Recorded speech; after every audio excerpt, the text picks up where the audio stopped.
One of the questions I got while I was on vacation was, now that you're mostly healed, are you going back to work, Bob?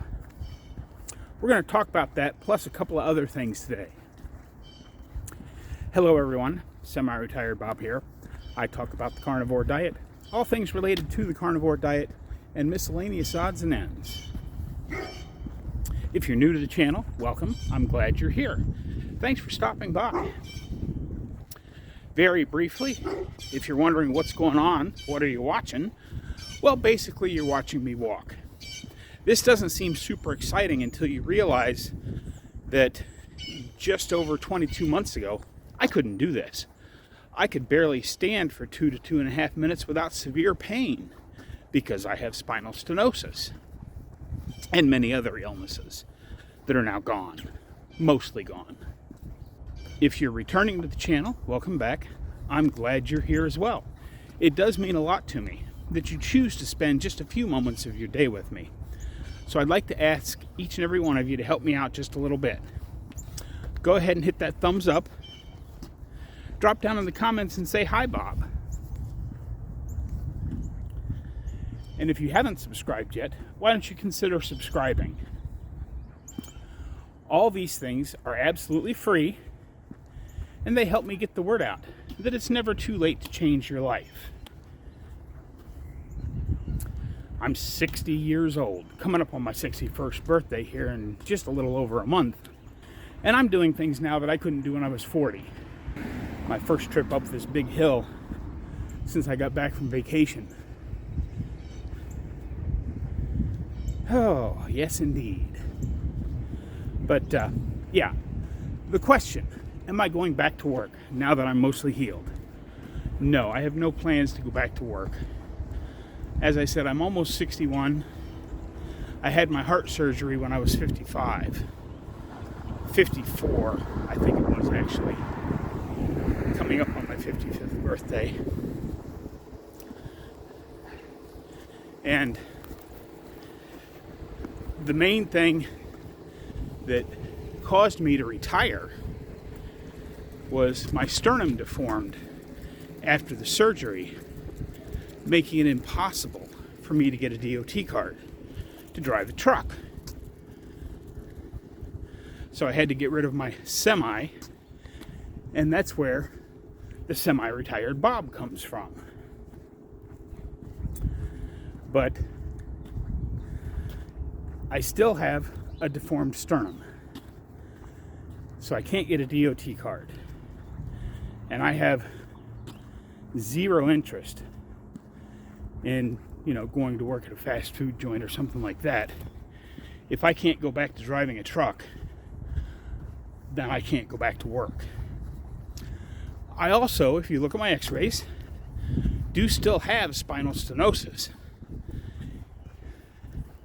It's just it doesn't hurt like it did anymore. So no, I have no plans for going back to work. Don't forget that today is Saturday. We're going to talk about weekly wins. Drop down in the comments and tell me what your win was for the week. I'll be covering my weekly win at the end of the walk. Next quick little topic that I want to talk about today has nothing to do with carnivore in sort of a roundabout way. I'm talking to all you people out there that have carnivore channels. And you've gotten to the point where you want to add some music to your videos. There are a lot of places to get free music out there. This is not an ad for Epidemic Sound. I'm going to tell you why I use Epidemic Sound. There is a link in the description if you're interested, but that's not the point of this discussion today. What has happened to many people over the course of time? Remember, I used to follow the travel and tourism and the photography channels a lot. And I watch Nick Nimmin all the time. And he talks about how to grow your YouTube channel and how to YouTube. He has a new music service that you might check out as well. I don't remember what it is right off the top of my head. I've got a link for it saved on my computer. Maybe I'll try and find that and throw it in the description, but I probably won't. You can go to Nick Nimit's channel and check it out. But what happens to some people is they get free music, copyright free. They're allowed to use it on YouTube. And then 2, 3, 4, even 6 or 7 years later, the artist that made that music signs a contract with some other place, whether it be a recording label or a different music service or whatever. And they will sometimes, most times, take their entire music library with them. So while it was copyright free when you put it in your video, now 5, 6 years later, it's no longer copyright free. And those old videos that have been hanging around on your channel for, 5, 6, 7 years are now going to attract copyright strikes. That wind is still a little cold. It's about 44 degrees out here. I'm going to turn around and go back up this hill.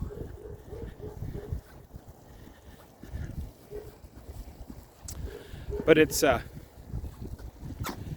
so you end up getting copyright strikes for videos that were perfectly fine when you put them up. What Epidemic Sound does, as well as there's some others out there, Nick Nimit's new one, Artlist, I can't remember them all. They actually own the music. They hire artists to make music for them.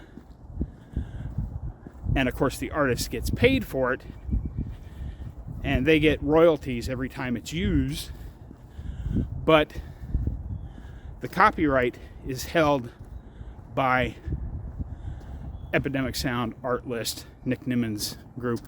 They hold the copyright, so that even 10 years from now, if the artist that made that music gets signed by someone else and takes his music with him, he can't take the music, he or she can't take the music that they made for Epidemic Sound as part of their library, because Epidemic Sound and others hold the copyright to it.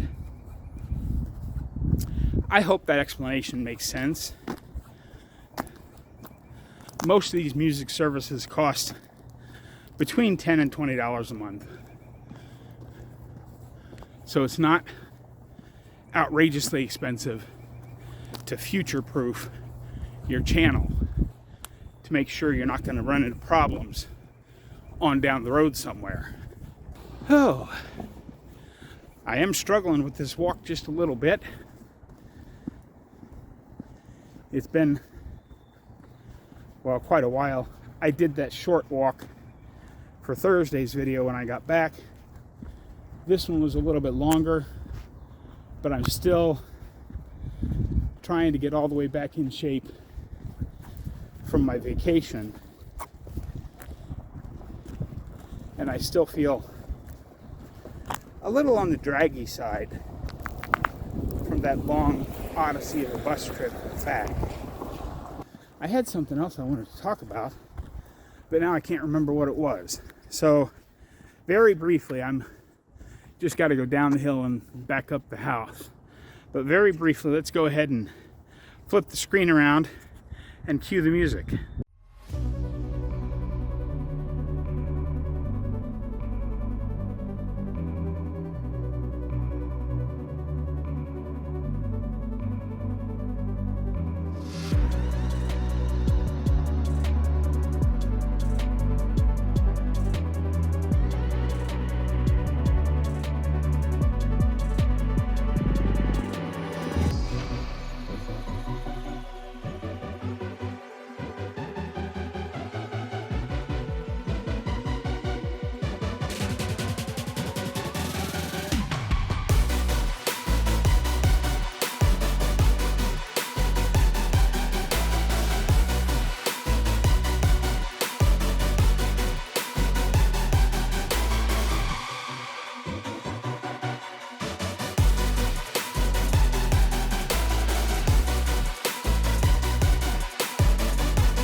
I remember the other quick topic I wanted to cover. I went past the house, now I'm going back the other way. Very briefly, I had a couple of people send me links to it, and Dr. Barry has covered it in a video quite well, so I don't really feel the need to go too in-depth into this thing. But I'm sure everybody saw some kind of a story about how intermittent fasting is bad for you and may lead to premature bad outcomes. Turns out this ridiculous study doesn't even really qualify to be a study yet, because it has not been peer-reviewed, has not been published, but for some reason the American Heart Association chose to put a press release out about it. I'll leave it up to you to decide why they did that. So I can't fault the media, because, if the American Heart Association puts out a press release, surely you have to report on it. And that's how it got to be all over the place. It's ridiculous. Like I said, go watch Dr. Barry's video about it. He goes much more in depth than I just did. But relax. We've been doing intermittent fasting as long as we've been breathing air. So it's not dangerous. That's all I really have to say about that. But here we are back at the house. Let's talk about my weekly win. You just saw it. After being so stoved up from that ridiculously bad bus ride home, basically 35 hours of sitting in one position, not being able to move at all, I really hurt. I'm still a little, I don't want to say feel bad, but I can still tell I'm just a little bit groggy from it. But I did get quite a bit of walk in there. I went up to the top of the hill, down the other side, and then turned around and came back up the hill and back down the other side, and then went up that way. So I'm getting back to where I was before I left. And that is my weekly win. Go ahead, drop down in the comments, tell me what your weekly wins are. And that's what I've got for you today, folks. Don't forget, get out there, be 1% better. Today, tomorrow, every day. Have a great day, folks. I'll see you in the next one.